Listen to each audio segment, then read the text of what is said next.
Bom, boa tarde aos meus colegas, boa tarde a você que está em casa nos acompanhando nesses momentos tão tensos, históricos de Brasil que nós vivemos, né? Uma crise institucional, segundo a carta dos militares da reserva. Essa carta que os oficiais de reserva divulgaram, ela foi noticiada em alguns sites de forma equivocada como sendo uma carta do alto comando. Não era, né? Era uma carta de oficiais da reserva a oficiais do alto comando. O destinatário da carta e não o remetente era o alto comando.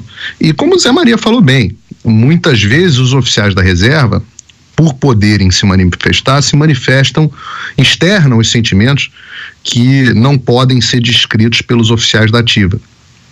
E, portanto, eu apurei sim que esta carta, essa manifestação dos oficiais da reserva será a pauta da reunião do alto comando que começa nesta terça-feira, reunião do alto comando do Exército. Eles discutirão sim isto dentro da pauta dele, porque externa o sentimento de parte da tropa que eles comandam.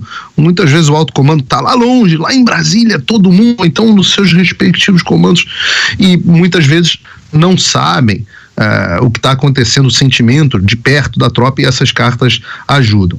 Será a pauta também dessa reunião, e isso é importante para as pessoas que estão assistindo em casa, essas manifestações, já há mais de 3 semanas, as pessoas ininterruptamente, diariamente nas portas dos quartéis, clamando por socorro.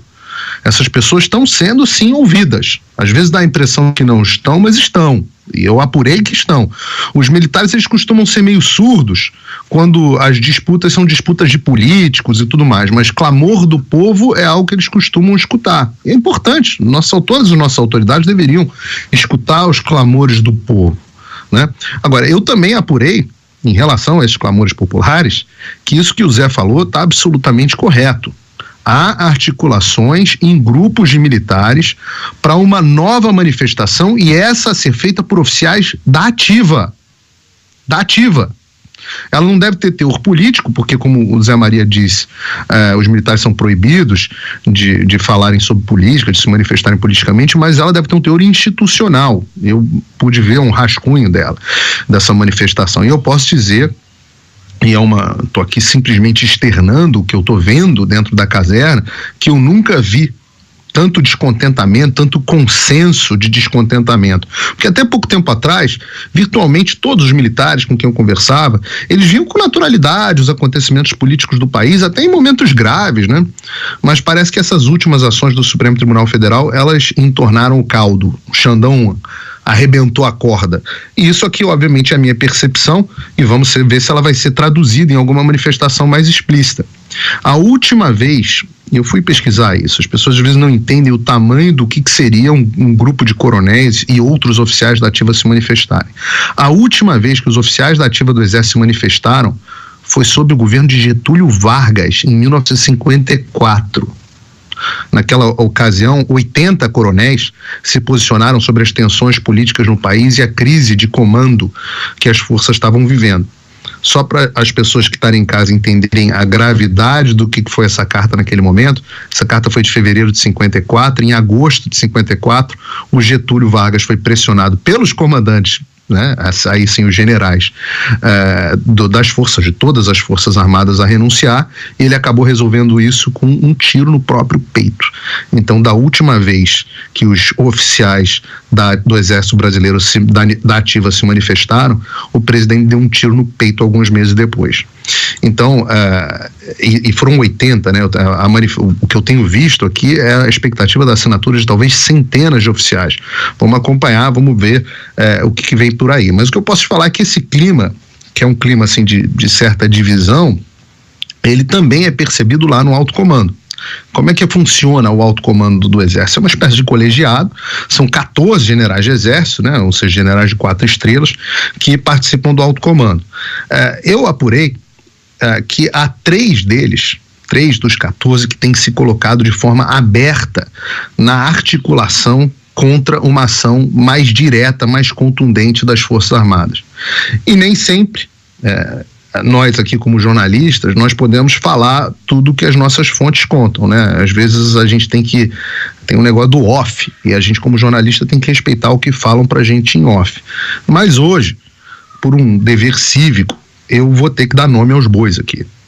Eu vou fazer isso porque eu acho que o povo brasileiro tem o direito de saber quem é quem. São as pessoas que são servidores públicos em última instância, e vale saber quem é quem, pelo menos o que se diz, né?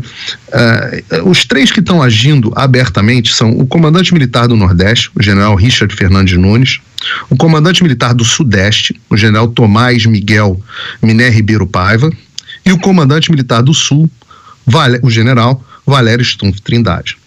O general Richard, com as pessoas que eu comentei, ele é tido como alguém de um perfil mais acadêmico e que tem algumas posições mais ideológicas que são muito à esquerda para o padrão do Exército Brasileiro. Esse é o general Richard, né? Essa visão mais à esquerda para os padrões do Exército. Já os generais Tomás e o Stumpf têm histórias que eu achei mais interessantes, pelo menos pelo que eu pude entender, né, e aprender com as pessoas com quem eu conversei. O general Tomás, vejam vocês, ele foi ajudante de ordem do Fernando Henrique Cardoso por 6 anos. Então, ele foi ajudante de ordem, se eu não me engano, por 4 anos, saiu, fez ECM, voltou como ajudante de ordem. Então ele é tido como lá dentro do comando, como o que mais entende de política, de articulação e etc. E também é tido como uma pessoa bem mais progressista. Quando ele foi comandante da AMAN, por exemplo, a academia, né, Academia Militar das Agulhas Negras, que forma os oficiais do Exército, muita gente reputa ele uma mudança na formação acadêmica, né, dos nossos militares do Exército, que hoje impactam negativamente a formação deles, umas coisas bastante progressistas para a AMAN. Vejam vocês, né, transformação do currículo e da formação dos militares, onde foi que vocês já ouviram essa agenda antes. Já o general Stumpf, ele é conhecido em Brasília, e tô falando aqui, não tô cometendo, nesse caso, nenhuma inconfidência, porque é público, todo mundo me fala isso, que ele é muito amigo de infância, né, colega do Colégio Militar, do ex-advogado-geral da União, do governo Bolsonaro, que é o José Levi Melo do Amaral Júnior.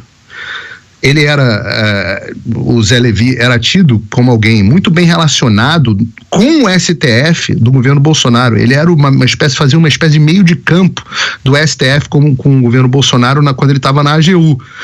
Mas diziam que ele trazia para o Palácio, na verdade, a defesa das pautas do STF. Então ele era uma espécie de defensor dos interesses do Supremo Tribunal Federal dentro do governo. Assim me contam. E ele saiu do governo Bolsonaro porque não quis se posicionar no Supremo Tribunal Federal contra as medidas restritivas que alguns estados adotaram na Covid. Então, esse José Levi, pasmem, o amigo de infância, colega de colégio militar do general Stumpf, pasmem para vocês saberem qual é a função do José Levi hoje em dia. Pois descobri que o José Levi é hoje o secretário-geral da presidência do Tribunal Superior Eleitoral. Quem é o presidente? O Alexandre de Moraes. É isso mesmo que eu estou falando para vocês agora. O secretário executivo do Alexandre de Moraes tem um brother dentro do alto comando do Exército. Será, só será aqui, desculpa Daniel, mas só será que é por isso que o Alexandre toma as suas decisões com tanta tranquilidade, sabendo que não vai ter reação? Eu não sei, mas eu não consigo deixar de pensar, de fazer essa conjectura, né? A percepção dos militares com quem eu conversei, e estou falando aqui de peixes grandes, é de que esses dois, o general Tomás e o general Stumpf, estão cotadíssimos para disputarem, para ver quem vai assumir o comando do Exército no governo Lula. O que me leva a mais uma reflexão, né? Será que os nossos bravos comandantes, eu duvido, mas não consigo deixar de pensar, será que os nossos bravos comandantes estariam colocando a sua carreira e os seus interesses pessoais à frente do juramento de defesa à pátria que eles fizeram?